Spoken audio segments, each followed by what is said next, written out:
My name is Lena Hart. I am 35 years old, and 3 months ago, my mom handed the $5.2 million business I built from scratch over 12 years to my older sister, like it was a birthday gift. We were sitting at this nice Italian restaurant in downtown Denver when my mom slid a folder across the table, smiled, and said, "We've decided your sister will take over from here. It makes sense. She has kids. She needs stability." Before I could even process the words, my dad leaned forward, looked me straight in the eye, and added, "You'll work under her. She deserves it more. She has kids." I remember my fork hitting the plate a little too loud, the couple at the next table glancing over, my sister trying to hide a smirk. I did not cry. I did not argue. I just let out this short, disbelieving laugh, nodded like I was agreeing to some polite business deal, pushed my chair back, and walked out of that restaurant without touching the dessert I had ordered. 12 years of all-nighters, pitching clients, signing contracts, paying salaries, all boiled down to one night and one sentence: "You'll work under her." On paper, the company had always technically belonged to my mom because she had the banking connections and the credit score, and I trusted her when she said it was just paperwork. I thought my hard work was enough to protect me. I was wrong. For a while, they thought I would calm down and come crawling back to keep their empire alive under their new rules. Instead, I disappeared, took what I still had left, and started making moves they knew nothing about. 3 months after that dinner, it was my parents and my sister calling my phone, begging me to come back and fix the mess they had created. If you want to know how the business they stole from me nearly took them down with it, and how walking away turned into the best revenge I could ever imagine, stay with me until the end of the story. Growing up, I always knew I was the strong one in the family, which was just a nicer way of saying I was the one expected to figure things out on my own. We lived in a quiet neighborhood outside Denver, the kind of place with track houses, cul-de-sacs, and kids riding their bikes until dinner, sprinklers ticking in the background every summer evening. My mom, Evelyn, worked at a bank, and my dad, Thomas, was a civil engineer who spent half his time on job sites and the other half tinkering with blueprints at the kitchen table. My older sister, Rachel, was the golden child from the very beginning. She was 5 years ahead of me, straight A's, student council, the kind of kid teachers would point to and say, "Why can't you be more like her?" When I was little, I honestly thought the sun rose a little brighter on Rachel's side of the house. If she forgot her lunch, Mom would drive it to school. If I forgot mine, Mom would say, "You'll survive. Just grab something from the cafeteria." Ifo. It started small, in ways you could excuse. Rachel got the new clothes, the new phone, the better bedroom. I got hand-me-downs and a pat on the back for being so low maintenance. When Rachel got older, moved to Chicago, and started climbing the corporate ladder in HR for a big company, the gap between us turned into a canyon. Mom flew out to help her move into her first nice apartment, spent a week setting up furniture and organizing closets. She wired money to help with Rachel's down payment on a condo, called it an investment in her stability. She paid for Rachel's MBA without blinking, talking about how it was for the grandkids' future. When I brought up college costs for myself, Mom just looked at me over a stack of bills and said, "You're resourceful, you'll figure it out," like it was a compliment and not a dismissal. So I did. I pieced together scholarships, took on part-time jobs, pulled long shifts at a coffee shop and a campus tech lab, doing homework on 15-minute breaks and pretending I wasn't exhausted. Then Rachel had her first pregnancy, and everything that was already tilted just slid further to her side. There were complications, scary ones, hospital stays, tests, late-night phone calls with doctors. I remember one weekend in particular.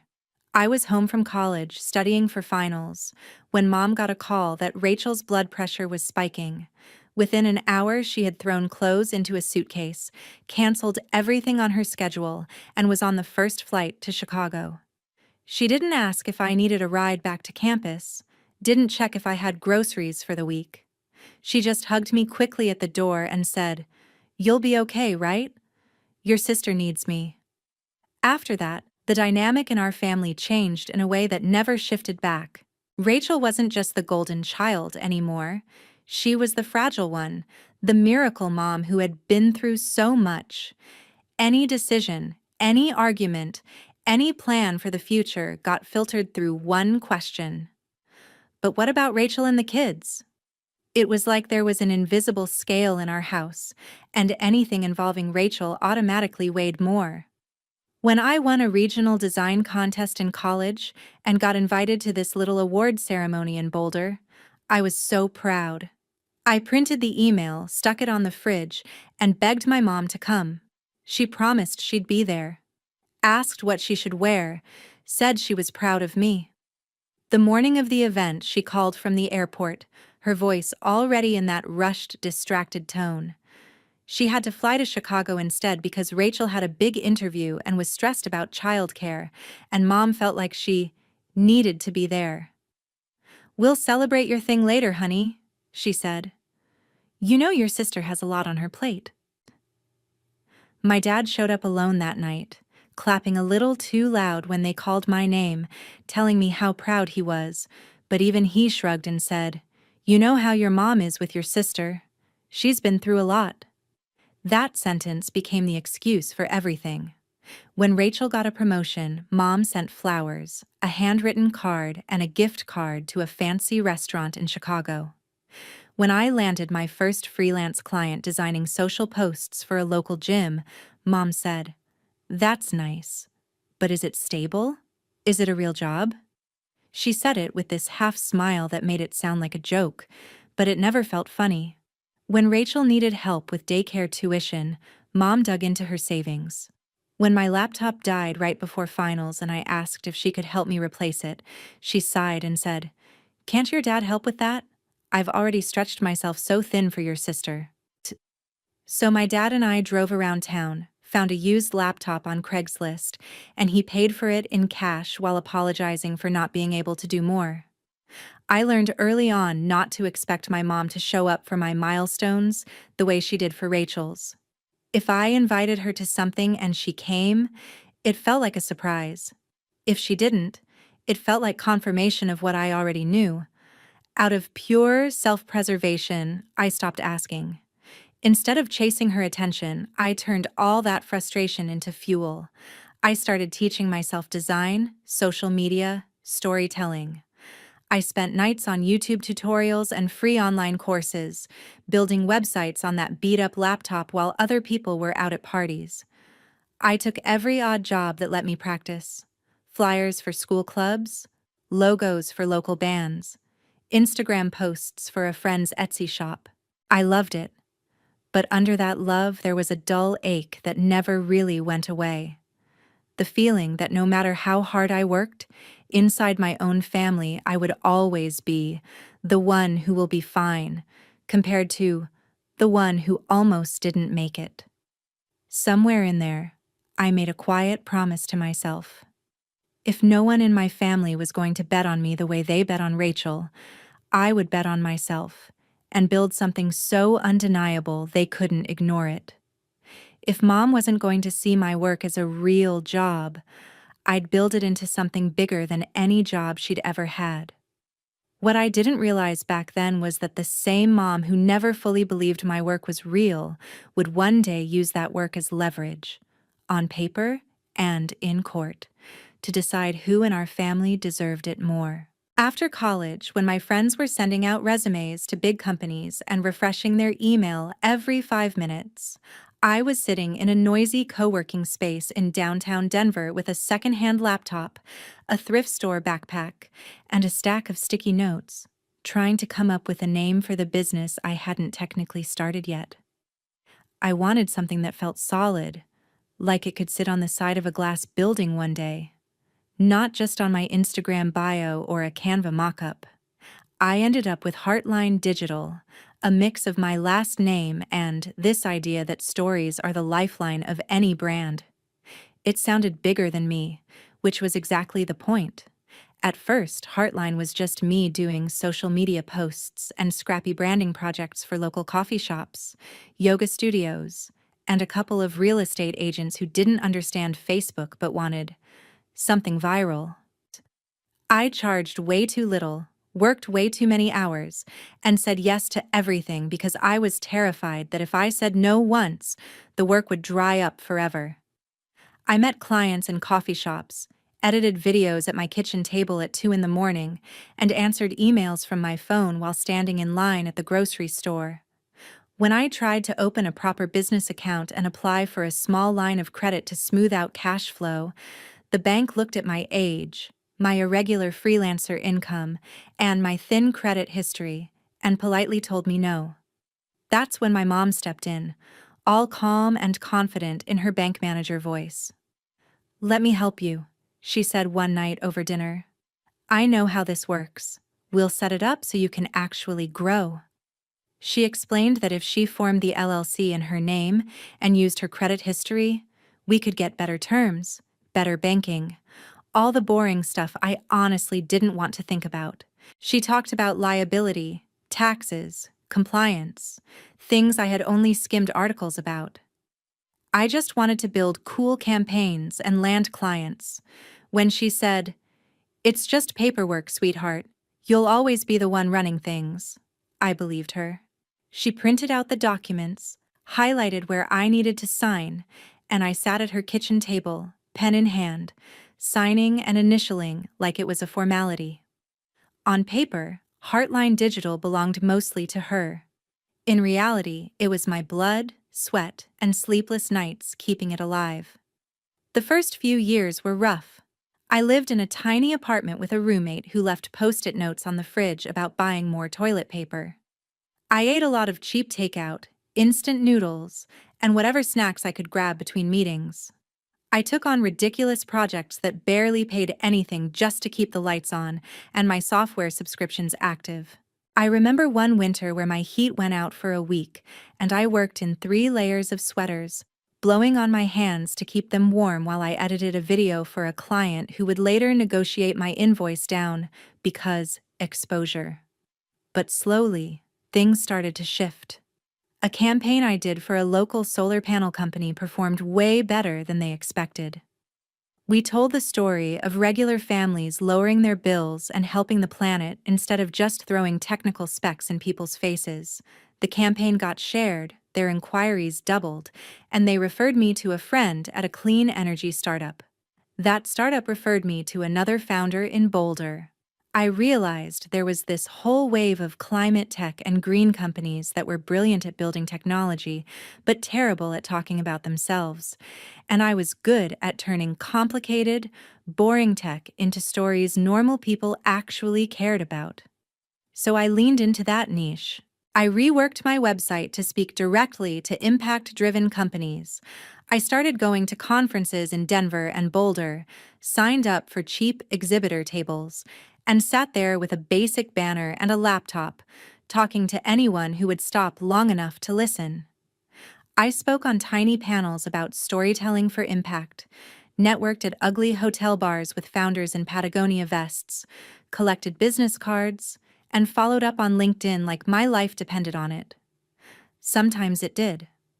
Slowly, Heartline grew from me alone in a noisy co-working space to a small team sharing cheap office space in a renovated warehouse district just outside downtown.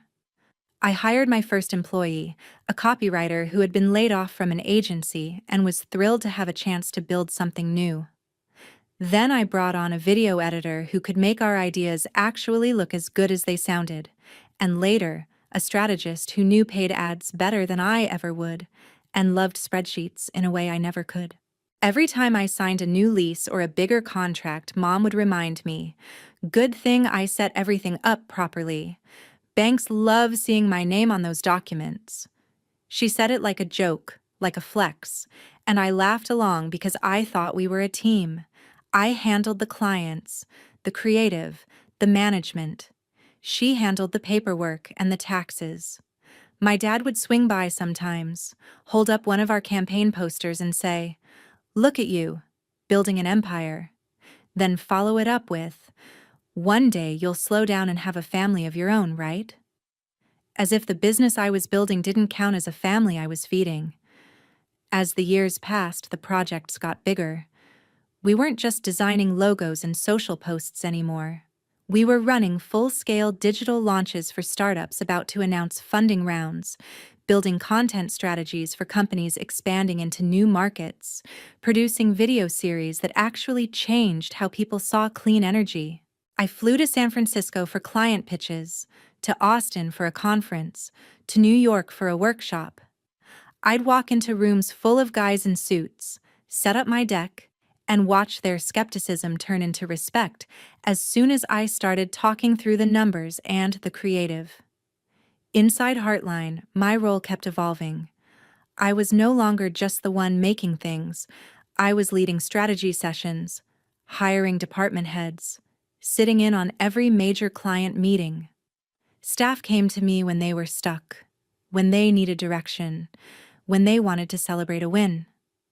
My mom wasn't in the office day to day. She'd stop by occasionally, say hi to people, ask about revenue and projections, then leave. But every time we needed a bigger credit line or wanted to negotiate better terms on something, her name and her credit history were what smoothed the way. She never let me forget that. "We're a good team," she'd say. "You're the vision, I'm the foundation." It felt good at the time.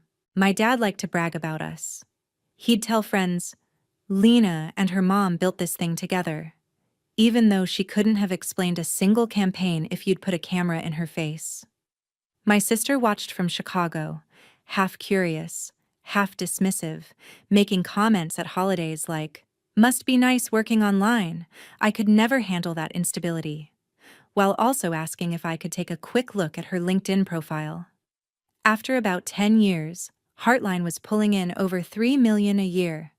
We moved into a bright, glass-walled office in downtown Denver with our logo on the door, a real reception area, and a view of the city that made late nights a little easier to swallow. My team grew to around 30 people. We were working with startups across the country, signing clients from San Francisco, Austin, New York, sometimes hopping on calls with Europe early in the morning. We had health benefits, a 401k, Friday lunches when we hit big goals. For a lot of my employees, Heartline wasn't just a job. It was their career, their rent, their kids' health insurance. By year 12, we hit $5.2 million in annual revenue.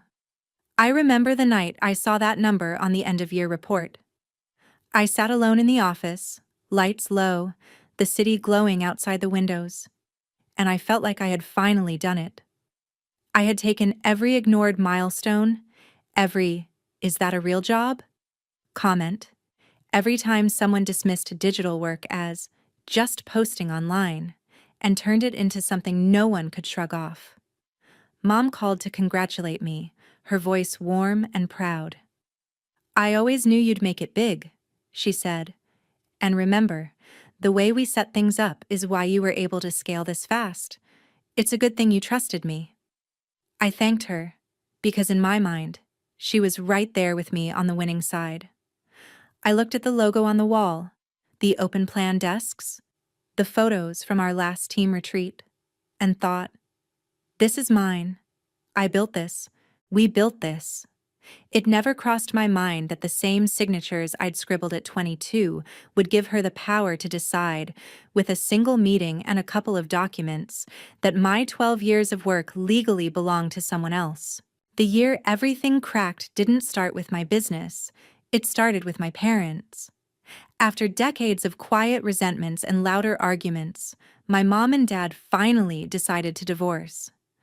I wish I could say it shocked me, but honestly, by then the silence at family dinners was louder than any fight. What did surprise me was how fast things moved once lawyers got involved.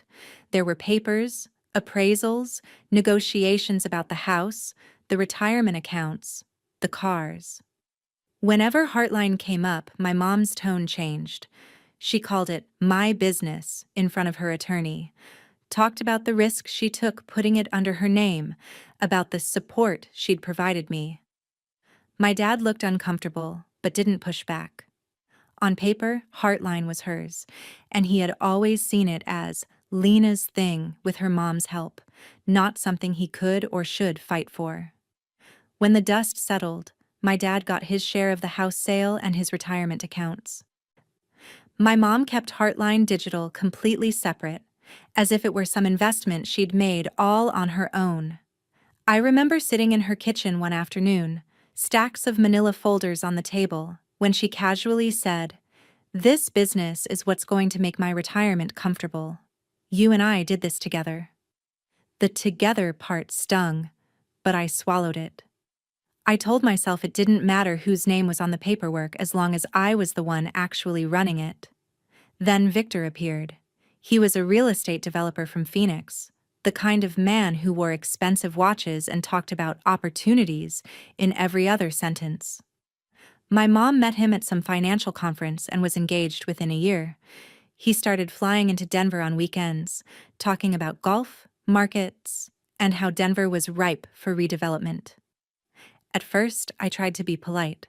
I took them to brunch, listened to his stories about flipping entire apartment complexes, nodded when he asked if Heartline could maybe help with branding for my next luxury project. It didn't take long before their conversation shifted from wedding plans to asset strategy. One day, I stopped by my mom's house and caught part of a call on speakerphone. A banker's voice was talking about loan structures, collateral, and something about how having an established digital agency pledged alongside the real estate would strengthen the package.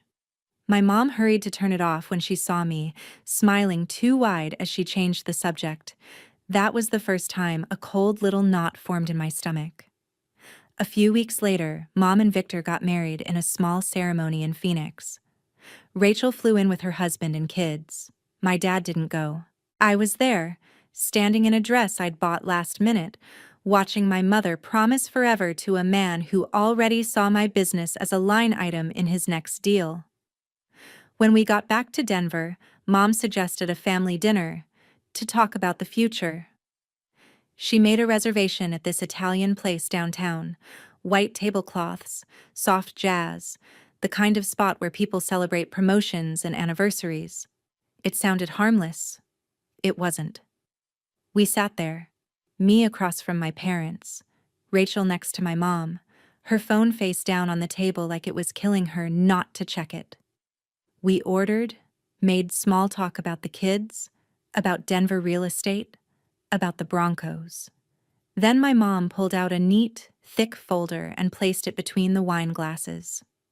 "We've been doing some planning," she said. "Estate planning, succession planning.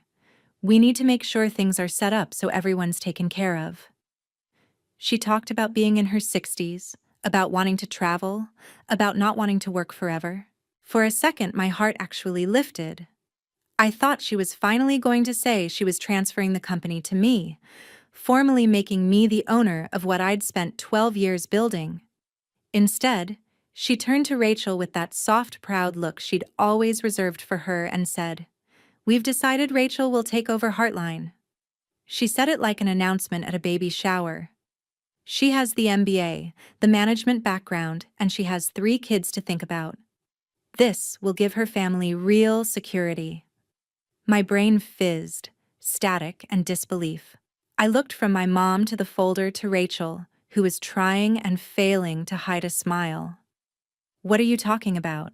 I asked, my voice too calm for how my chest felt. My mom launched into a rehearsed explanation. She and Victor had been meeting with lawyers and financial planners. They had restructured the company, shifted majority control, voting rights, and key signatory authority from her to Rachel. I could stay on as a high-level executive, of course. They pictured me as a COO or creative director, someone who did the work, while Rachel made big-picture decisions. My dad, who had been quiet up to that point, finally jumped in. He didn't sound apologetic. He sounded like a man who had convinced himself this was rational. "Look, Lena," he said, leaning forward. "You're single, you're flexible, you'll be fine no matter what. Your sister has a whole family to support. You'll work under her. She deserves it. She has kids." There it was, the sentence that took my entire 20s and 30s and flattened them into a footnote next to my sister's motherhood. 12 years of risk, of stress, of payroll and lost sleep, weighed against the fact that Rachel had 3 children.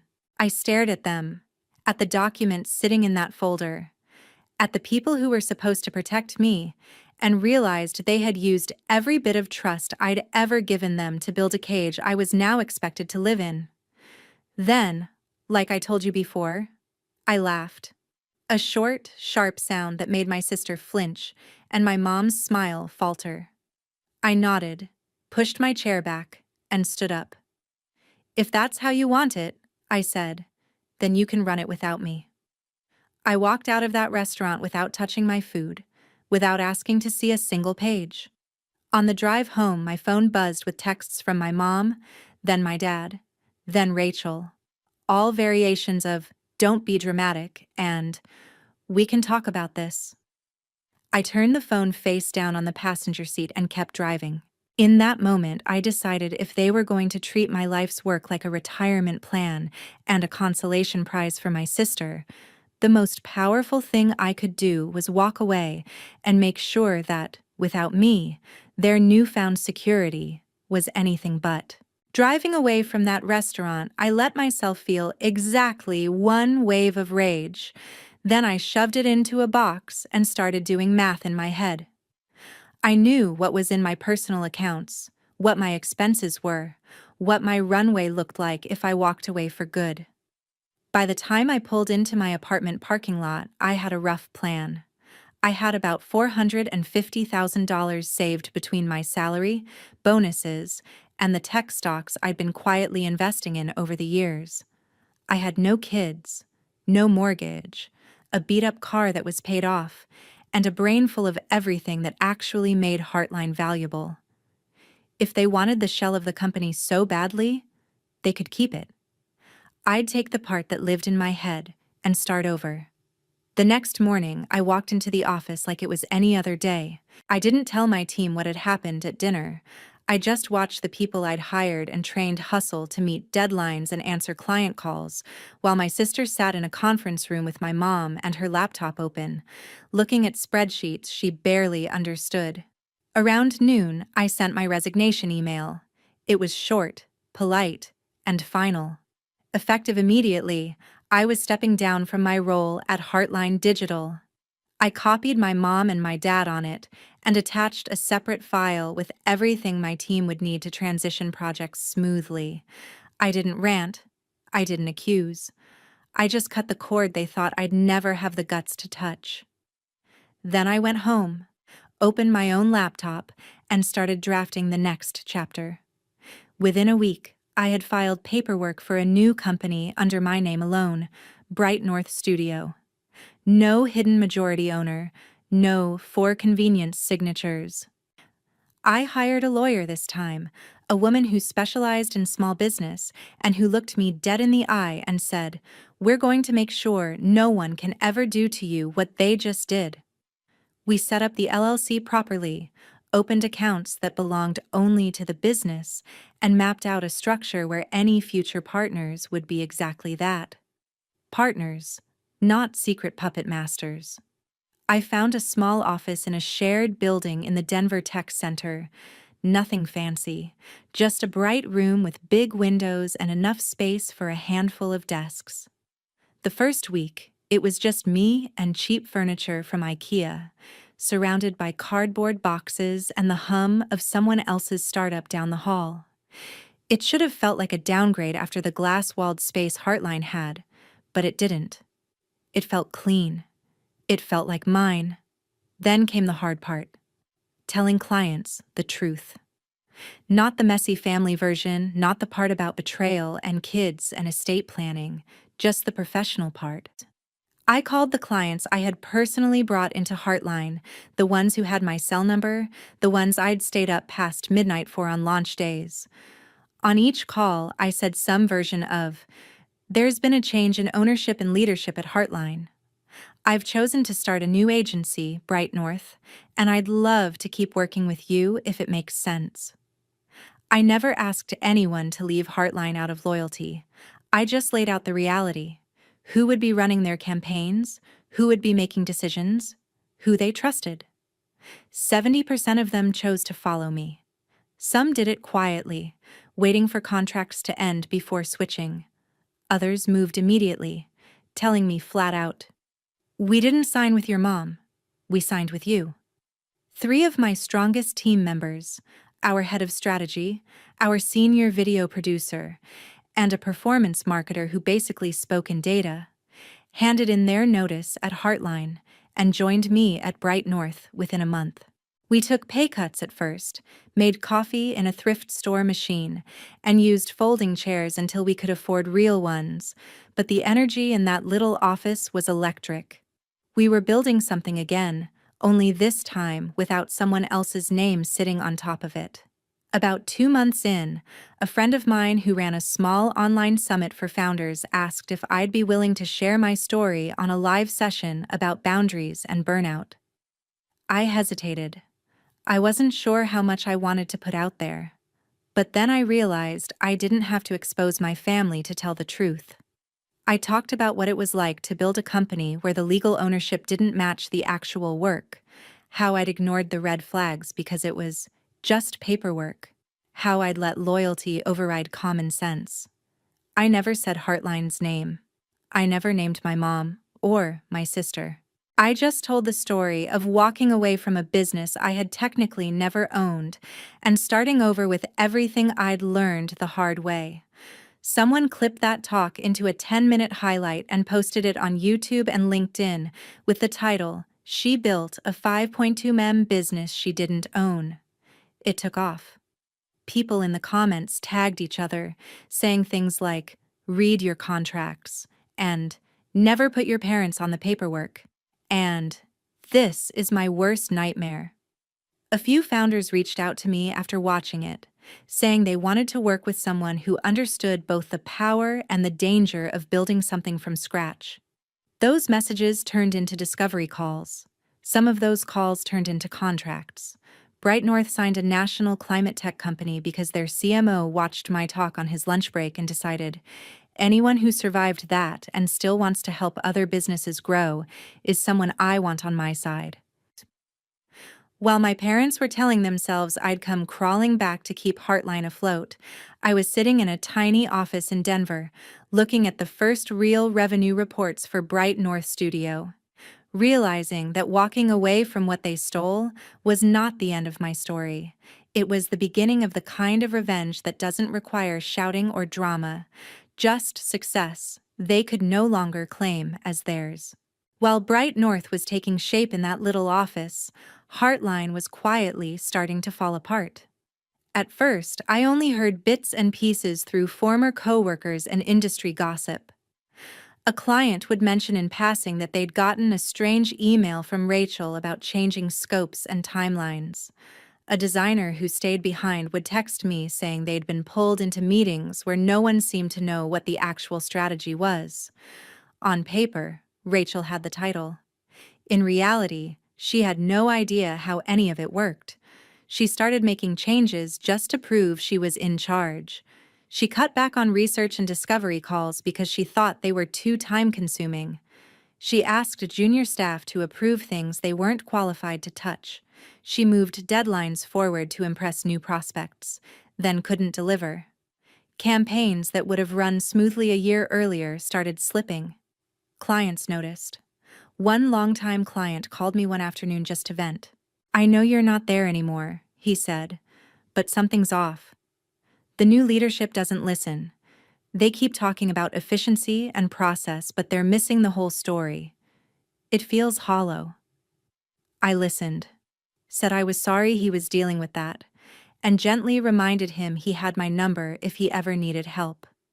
A few weeks later, he moved his account to Bright North. He wasn't the only one. At the same time, the thing I'd overheard months earlier about collateral and loans came back around. The real estate deal Victor had set up in Phoenix was more aggressive than my mom let on. He had leveraged everything he could: his properties, some of her retirement, and yes, Heartline Digital. When revenue dipped and clients started leaving, the numbers no longer looked so pretty on a bank's spreadsheet. 3 months after that dinner at the Italian restaurant, my phone lit up with my mom's name in the middle of a workday. I stared at it for a second, then answered. Her voice sounded tight, the way it did when she was trying not to panic. "Lena, we need to talk," she said. "Can you meet us?" "Who's us?" I asked, even though I already knew. "Your father, Rachel, me," she said. "Please. It's important." We met at this small cafe near the Denver Tech Center, the kind of place where people hide behind laptops and cappuccinos. I walked in, wearing jeans and a bright North hoodie, hair pulled back, my laptop bag slung over my shoulder. They were already there, sitting at a corner table. My mom looked tired in a way I hadn't seen before. My dad kept adjusting his glasses. Rachel's confidence had slipped. She looked like someone who hadn't slept well in weeks. For a second, seeing them like that almost cracked something in me. Then Rachel opened her mouth. "You've put us in a really difficult position," she said, like I was a misbehaving employee. "Clients are leaving to go with you, staff are following you. It's not fair." I held her stare and said, "They're adults. They chose where to go. I didn't force anybody." My mom jumped in, trying to smooth it over. "Regardless of how we got here," she said, "the reality is Heartline is struggling. The bank is breathing down our necks. We need you back, Lena. You know the clients. The team respects you. If you come back as COO, under Rachel, we can fix this. For the family." My dad nodded, leaning forward with that same logic he used at the restaurant. "Sometimes you have to put aside your pride for the greater good. Your sister has a family to support. You're still young.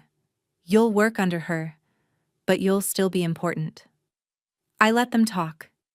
I asked a few questions, not about their guilt or excuses, but about numbers, revenue, debt, the loan tied to Victor's development, the covenants they were in danger of breaking. The more they reluctantly shared, the clearer it became. Heartline wasn't just wobbling, it was sinking, and if I stepped onto that ship, I'd be dragged down with it. "You could buy it," Rachel blurted out at one point, desperation cutting through her tone. "Mom said we could transfer control back. If you just come in and fix it, maybe we can sell later for a good price. We all win." The idea should have felt satisfying. The girl who built a company she never owned, swooping in to buy it for pennies on the dollar. And for a second, I did consider it. I pictured taking back the logo I designed, the name I came up with, the office I'd decorated. But then I saw what else came with it. A mountain of debt tied to a real estate deal I'd never agreed to, a board made of people who had already proven they'd sacrifice me for convenience, and a family who still believed their needs outranked my autonomy. "No," I said finally, calm and clear. "I'm not coming back. I'm not working under Rachel. And I'm not buying a company that only started falling apart because you didn't think I was worth owning it in the first place." My mom's eyes filled with tears. "We're your parents," she whispered. "This is your family." "You made a business decision," I replied. "These are the consequences." I stood up, left enough cash on the table to cover my coffee, and walked out. 18 months later, Heartline Digital was gone. They sold it to a larger agency for a fraction of what it had once been worth. The buyer cared about a few client contracts and some equipment, not the story behind it. The proceeds barely covered the debts from Victor's failed project. My mom had to sell her house in Phoenix, move into a small apartment, and start over in her 60s. Victor quietly exited the picture when the money dried up. My dad picked up freelance consulting jobs to make ends meet. Rachel and her family lost the big suburban house they'd stretched to afford and moved into a cramped rental. She reached out to me once, asking if Bright North needed help with HR or coaching. I told her, politely but firmly, that we were fully staffed. The truth was, my team deserved better than bringing my family's dysfunction into the office. They made their choices. I made mine. And the gap between us, once just emotional, had finally become financial and professional too. 2 years after I walked out of that Italian restaurant, I stood in a different kind of room on a small stage at a tech conference in Austin, looking out at a sea of founders, marketers, and investors, and saw our new logo glowing behind me, Bright North Studio. We had 45 employees by then, clients across the country, and annual revenue just over $15 million. Someone introduced me as the woman who rebuilt everything from zero, and it hit me for the first time that they were right. I had rebuilt everything, just not in the way my family ever imagined.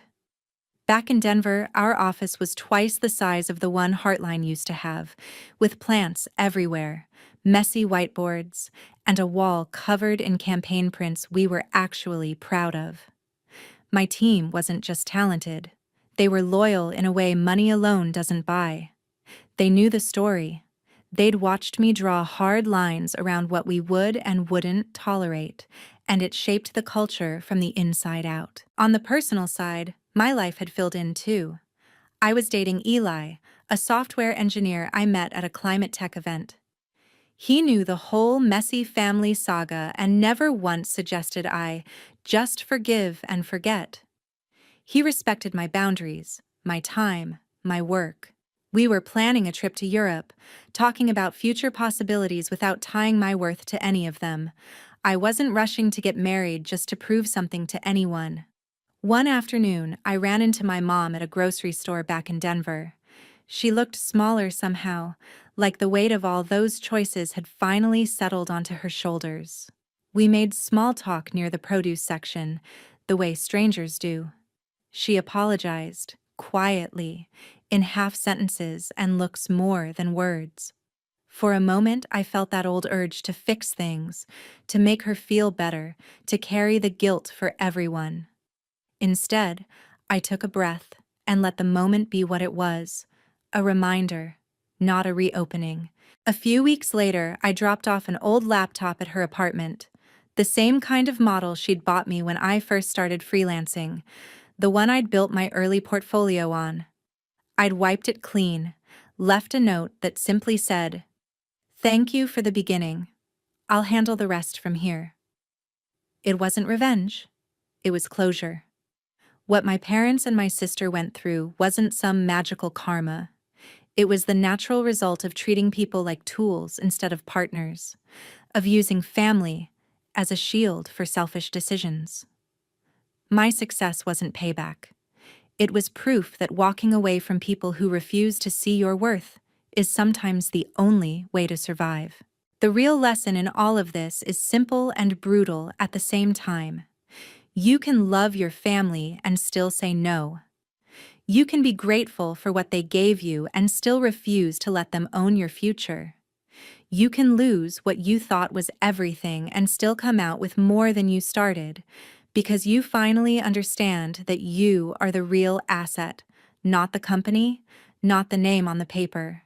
So if you've ever felt pressured to shrink yourself for the sake of keeping the peace, if you've been told to accept less because someone else's needs are supposed to matter more, ask yourself this: what would happen if, just once, you chose yourself and walked toward the life you actually want instead?